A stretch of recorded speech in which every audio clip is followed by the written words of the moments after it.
नमस्कार दोस्तों, मैं डॉक्टर सतीश तिवारी आप सभी लोगों का भारतीय दार्शनिक मंच के चिंतन और संवाद कार्यक्रम में एक बार फिर से बहुत बहुत स्वागत करता हूं। आज के चिंतन का विषय है शंकराचार्य के दर्शन के बारे में भ्रम और तथ्य। इस विषय पर बात करने के लिए हमारे साथ डॉक्टर सुनील कुमार जी हैं। डॉक्टर सुनील कुमार जी इस समय टीडी कॉलेज जौनपुर में कार्यरत हैं, असिस्टेंट प्रोफेसर के पद पर।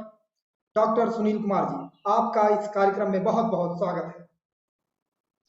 बहुत बहुत धन्यवाद और आप सबको ढेर सारी शुभकामनाएं कि आपने दर्शन शास्त्र विषय के लिए एक ऐसा फोरम तैयार किया जो बहुत सारे विषयों के पास नहीं है। बहुत बहुत धन्यवाद सर।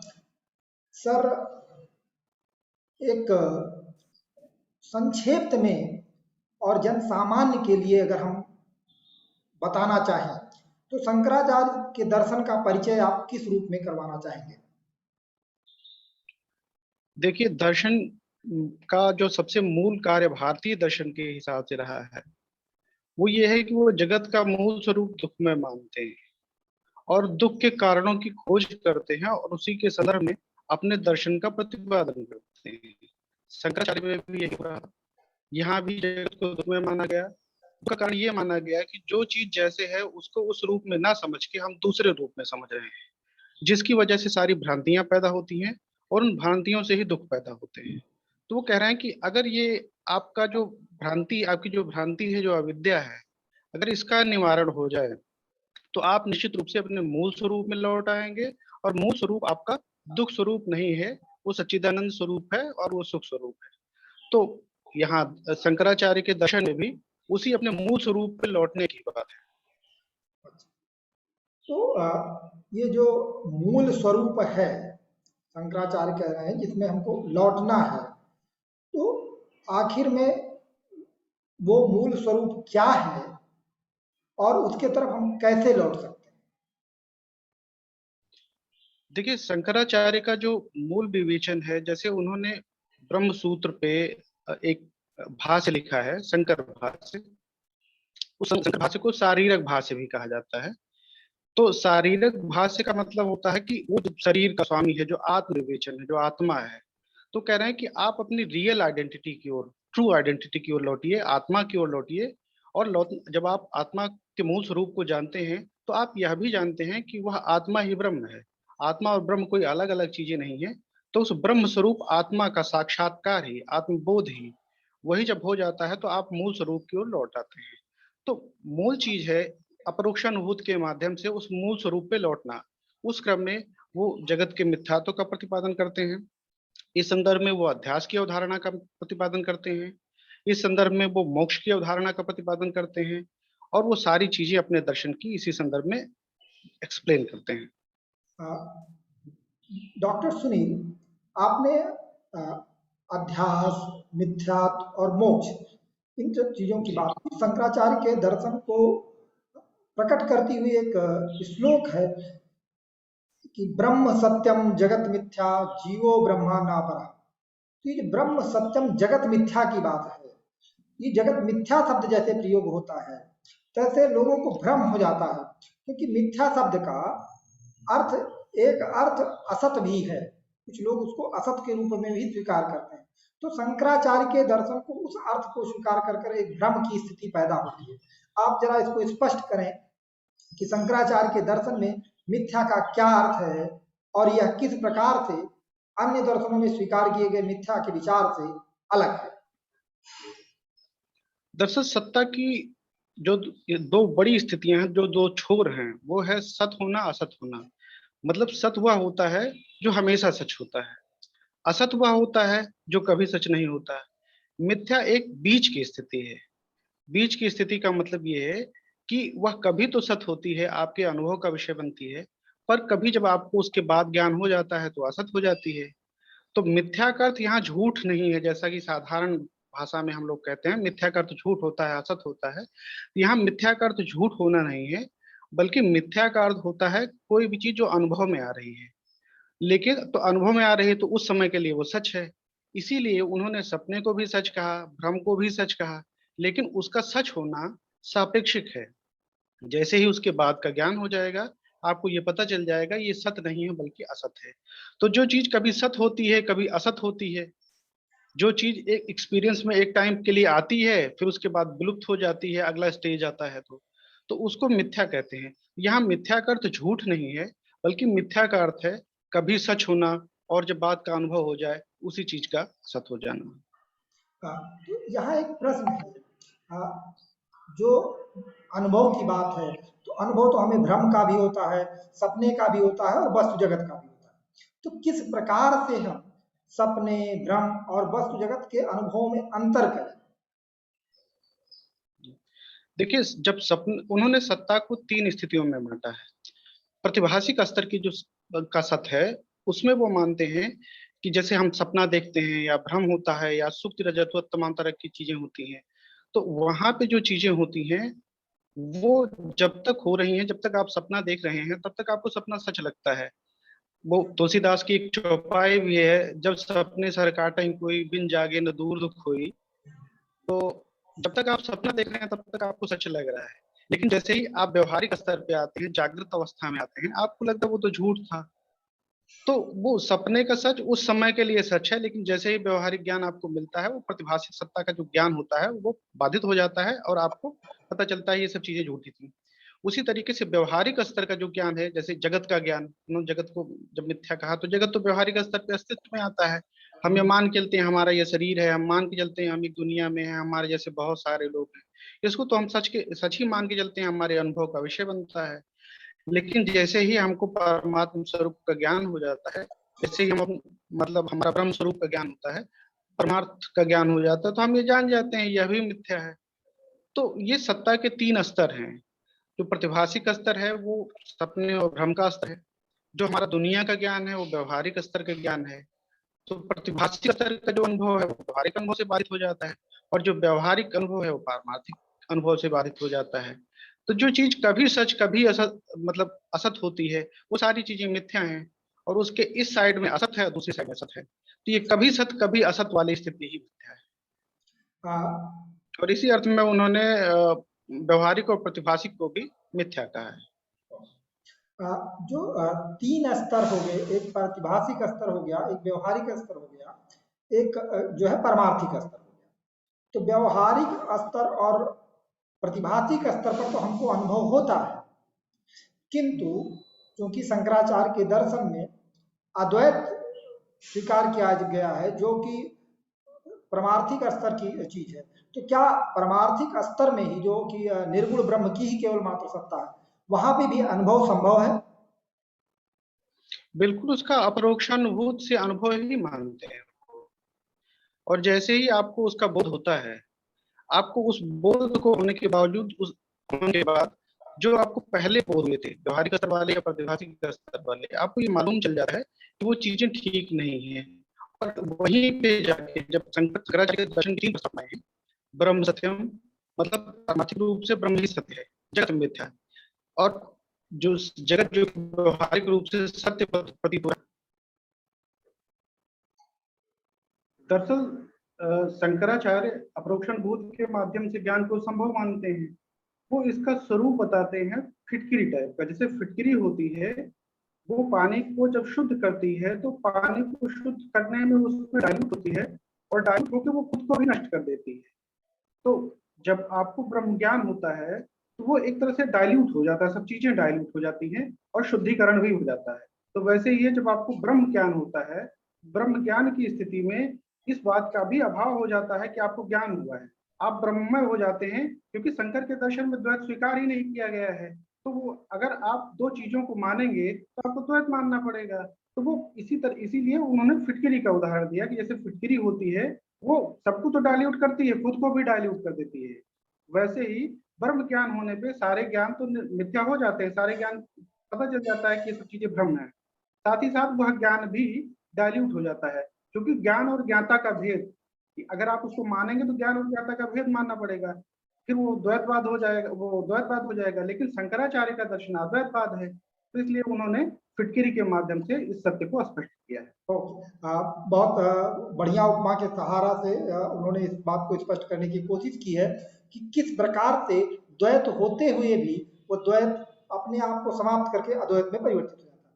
अब यहाँ पे एक प्रश्न ये आता है कि ये जो अद्वैत की स्थिति है, जो मोक्ष की स्थिति है, वह स्थिति किस प्रकार से है, और साथ ही साथ में मैं एक प्रश्न और ही पूछते चलता हूँ, क्या ये जो मोक्ष है ये मृत्यु के बाद ही संभव है या शरीर के रहते संभव है?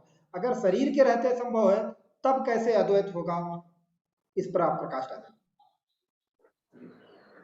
देखिए, शंकराचार्य के दर्शन में भी सारे प्रक्रम वही है कि दुख है, दुख को समाप्त करना है, और दुख जब समाप्त हो जाएगा आप तब वो मोक्ष की स्थिति होगी।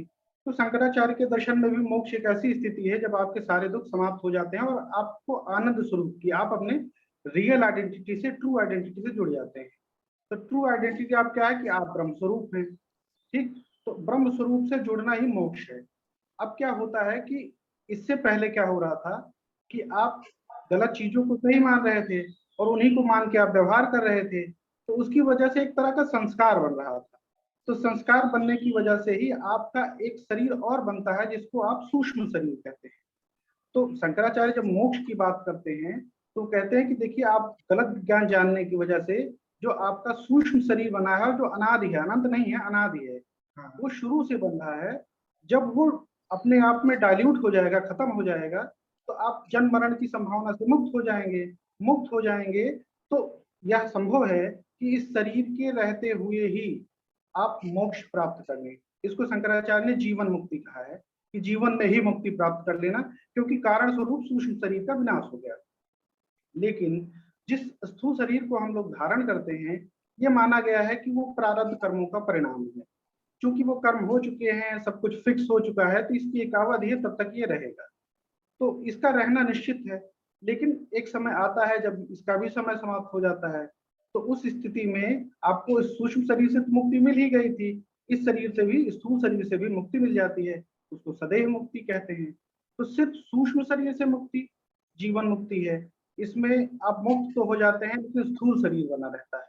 लेकिन सूक्ष्म शरीर, स्थूल शरीर दोनों से मुक्ति होती है, तो वो सदैव मुक्ति है। इसमें आपका शरीर भी नहीं रहता, आप मुक्त भी हो जाते हैं। डॉक्टर साहब, एक और आरोप शंकराचार्य पर लगाया जाता है कि वो मोक्ष को केवल ज्ञान के द्वारा स्वीकार करते हैं, जो सही बात है। लेकिन यह आरोप ये नहीं है, आरोप ये है कि वो भक्ति और कर्म के महत्ता को घटाते हैं। यह आरोप कहाँ तक सही है? देखिए, शंकराचार्य ने ऐसा नहीं है कि भक्ति को और कर्म को महत्वपूर्ण नहीं माना है, लेकिन उसको पर्याप्त नहीं मानते हैं। वो उनका कहना यह है कि भक्ति और कर्म जो है वो चित्त शोधन के लिए आवश्यक है, और चित्त शोधन एक प्रक्रिया है आपको वास्तविक बोध होने के लिए, ट्रू सेल्फ का बोध होने के लिए। तो चित्त शोधन के लिए महत्वपूर्ण है, लेकिन यह अंतिम रूप से महत्वपूर्ण नहीं है। इसको हम वैसे कर सकते हैं जैसे सीढ़ी आपके लिए तब नहीं रहती है जब तक आप छत पे चढ़ नहीं जाते हैं, और आप छत पे चढ़ जाते हैं तो सीढ़ी आपके लिए अनावश्यक हो जाती है। तो शंकराचार्य के लिए भी भक्ति और कर्म एक स्तर तक महत्वपूर्ण है, लेकिन वो अंतिम रूप से महत्वपूर्ण नहीं।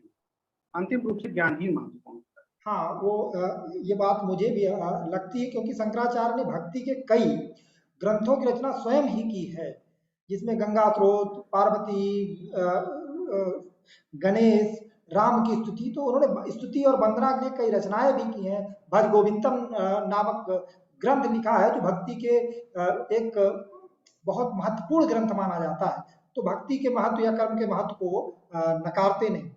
एक और आरोप की हम बात करेंगे, शंकराचार्य पर एक और आरोप लगाया जाता है प्रछन्न बौद्ध होने का। तो इस आरोप की सार्थकता आप कहाँ तक देखते हैं? देखिए, जैसे बहुत बार ऐसा होता है कि ग्रीक में कोई दर्शन है और लगभग वैसी बातें यहाँ कही जा रही हैं। भारत में देखिए, दर्शनों का विकास हुआ है, वो काफी हद तक उपनिषदों से प्रेरणा ले रहे हैं।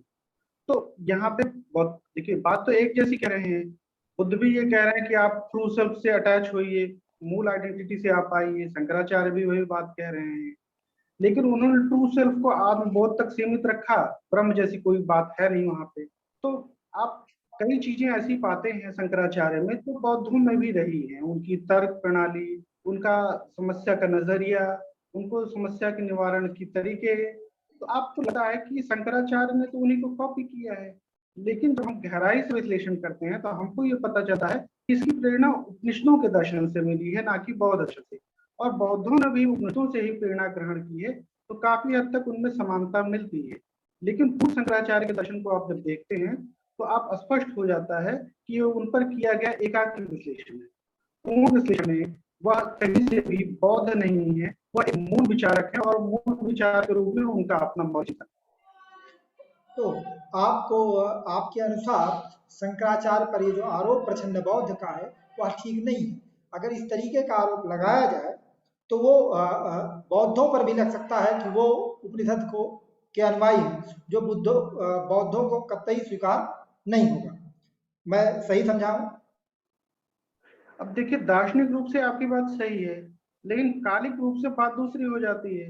अब चूंकि कालिक रूप से बौद्ध वो बात पहले कह चुके थे, अब पहले कह चुके थे तो उन्होंने ये माना कि हमको इन्होंने कॉपी किया। लेकिन दार्शनिक रूप से कहें तो भाई दो दार्शनिक विचार किसी भी समय और परिस्थिति का उल्लंघन करते हुए एक जैसे हो सकते हैं। तो दार्शनिक रूप से आपकी बात सही है, पर कालिक रूप से वो पहले हैं, शंकराचार्य बाद में है। हाँ हाँ, वो ठीक है। तो उपनिषदों की रचना की भी अगर हम बात करें तो कुछ उपनिषदों की रचना अ, बुद्ध के अवतरण से पहले भी हो चुकी है। इसको लेकर थोड़ा सा कालक्रम को लेकर थोड़ा सा विद्वानों में मतभेद है, लेकिन ये दोनों तरीके के मत पाए जाते हैं। बहुत सारे, चूंकि उपनिषदों की रचना बहुत लंबे समय तक होती रही है, तो ये बात आपकी हाँ, बिल्कुल सही है। डॉक्टर राधाकृष्णन ने इसको 1500 बीसी बताया है, हाँ उपनिषदों की रचना का काल, जबकि बुद्ध का तो 500 के आसपास है। हाँ, बिल्कुल तो बिल्कुल बिल्कुल। रचना तो हो चुकी थी, लेकिन जो कालिक क्रम का अंतर है वो शंकराचार्य के दर्शन के विकास में है और बौद्ध के दर्शन के विकास में है, हाँ ना कि बिल्कुल। उपनिषदों के दर्शन। उपनिषद तो उससे पहले थे। हाँ बिल्कुल बिल्कुल।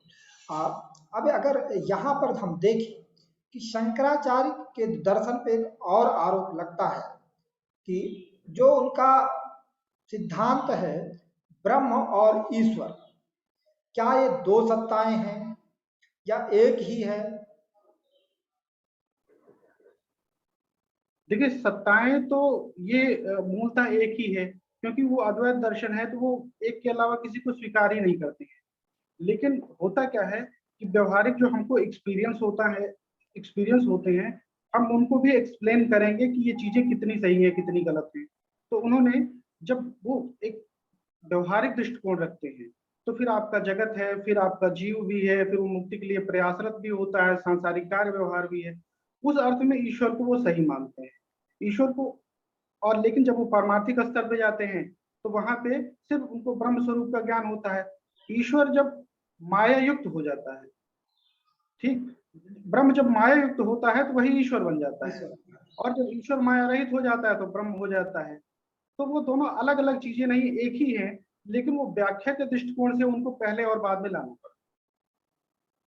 डॉक्टर साहब, हम देखते हैं कि शंकराचार्य के चिंतन परंपरा में उनके दर्शन के बारे में बहुत सारे मतभेद हैं, जिनको या यूं कहें कि भ्रम हैं, जिनको शंकराचार्य को सही रूप से न समझने के कारण उत्पन्न हुआ है। आपका बहुत बहुत धन्यवाद कि आपने चिंतन और संवाद कार्यक्रम के माध्यम से शंकराचार्य के जो प्रमुख भ्रम हैं उनको तथ्यों से स्पष्ट किया, और इससे हमारे दर्शकों को लाभ मिलेगा। क्योंकि शंकराचार्य का दर्शन इतना ज्यादा है, इतना विशाद है, इतना गहन है कि उसकी एक किसी भी आधे घंटे के कार्यक्रम में पूरा कर पाना असंभव सा बात होती है। फिर हम लोगों को समय मिलता है और हम लोग इस पर आगे और विषयों पर और गहनता पूर्वक, अभी तो हमने बिल्कुल सामान्य चर्चा की है सामान्य लोगों के लिए, और मुझे पता है कि आपकी विद्वत्ता बहुत गहन स्तर पर है। हम आपकी विद्वत्ता का, उस गहन अध्ययन का लाभ लेंगे और उस पर भी और गहनता से हम शंकराचार्य के दर्शन पर चर्चा करेंगे। आपका बहुत बहुत धन्यवाद इस कार्यक्रम में भाग लेने के लिए। मित्रों, आपको इस चैनल को सब्सक्राइब कीजिए, शेयर कीजिए अधिक से अधिक, और जो कोई जिज्ञासाएं हो उसके लिए आप कमेंट के माध्यम से अपनी जिज्ञासाएं, अपने प्रश्न को पूछ सकते हैं, जिससे जो भारतीय दार्शनिक मंच का उद्देश्य है कि हम भारतीय जनमानस में दार्शनिक चिंतन परंपरा, दार्शनिक चिंतन प्रणाली को जागृत कर सकें, पुनर्जागृत कर सकें, उसमें आप सहयोग दें। बहुत बहुत धन्यवाद।